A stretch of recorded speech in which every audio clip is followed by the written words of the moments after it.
একটা সময় ছিল নদীর ধারে ছোট্ট একটা গ্রাম চন্দনপুর। সেই গ্রামে রঘু নামে এক গরিব কৃষক থাকত। রঘুর একটা ছোট্ট ঘর ছিল। ঘরে স্ত্রী জ্যোতি আর 7 বছরের ছেলে মনু। সংসার চলত খুব কষ্টে। রঘুর কাছে সামান্য এক টুকরো জমি ছিল, যেখানে সে দিন রাত পরিশ্রম করত। কিন্তু জমি ছিল বালু মাটির, ফলে ফসল খুব কম হতো। তবুও রঘু কখনো হাল ছাড়ত না।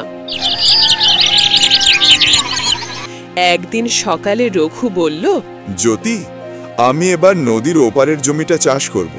শুনেছি ওখানে মাটি ভালো।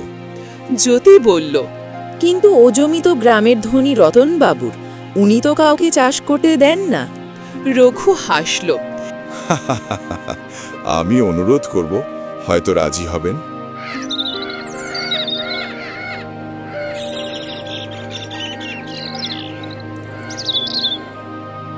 সেদিন বিকেলে রঘু গেল রতনবাবুর বাড়ি।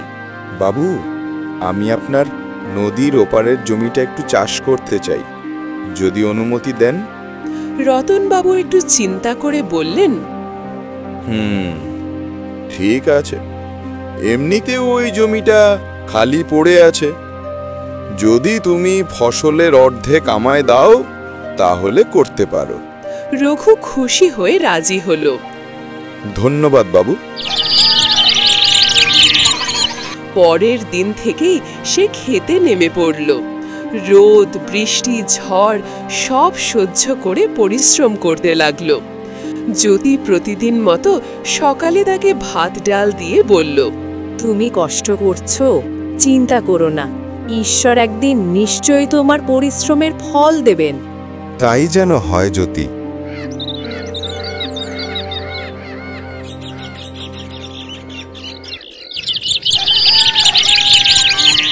মাসের পর মাস কেটে গেল।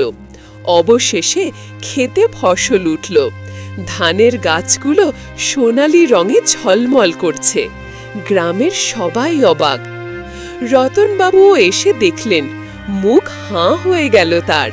আরে, এই তো সেই অনুর্বর জমি, এতে সুন্দর ফসল কিভাবে হলো? রঘু, তুমি সত্যিই চমৎকার কাজ করেছো। সবই ঈশ্বরের দয়া আর পরিশ্রমের ফল বাবু। রতনবাবু হেসে বললেন, তুমি তো আমার জমিকে সোনার ক্ষেত বানিয়ে দিলে। আজ আমি ঠিক করলাম এই জমি তোমারই হবে। রঘু অবাক হয়ে গেল। আরে বাবু, এটা আপনি কি বলছেন? হ্যাঁ রঘু, তুমি যেভাবে পরিশ্রম করেছো তার যোগ্য পুরস্কার এটাই।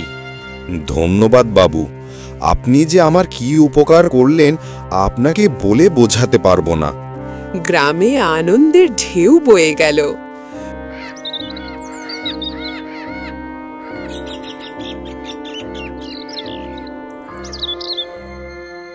রঘু সেই জমিতে আরো ভালো চাষ শুরু করল। তার ঘরেও সুখ ফিরে এলো। মনুকে স্কুলে ভর্তি করল, আর জ্যোতি প্রতিদিনের মতো হাসি মুখে বলল, দেখলে রঘু, আমি বলেছিলাম না পরিশ্রম বৃথা যায় না। একদম, আজ তো তোমার কথাই সত্যি হলো জ্যোতি।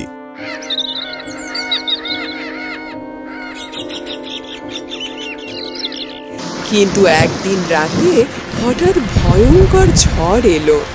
বজ্রপাত, বৃষ্টি আর তীব্র হাওয়ায় ক্ষেতের ধানগুলো ভেসে গেল।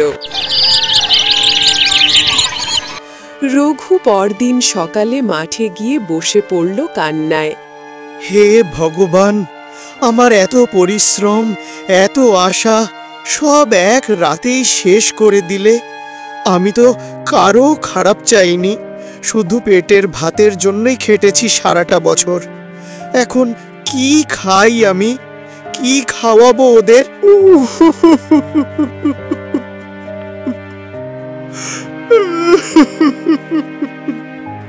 তখন গ্রামের মন্দিরের পুরোহিত এসে বললেন, রঘু, মন খারাপ করো না বাবা, জীবন সব সময় একরকম থাকে না।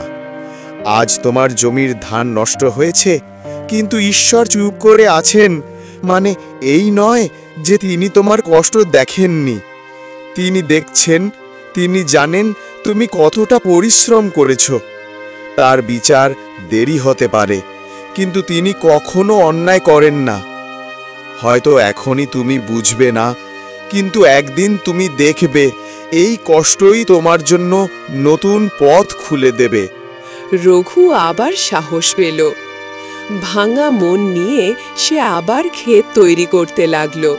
গ্রামের লোকজনও সাহায্যের হাত বাড়িয়ে দিল। সবাই মিলে কাজ করলো।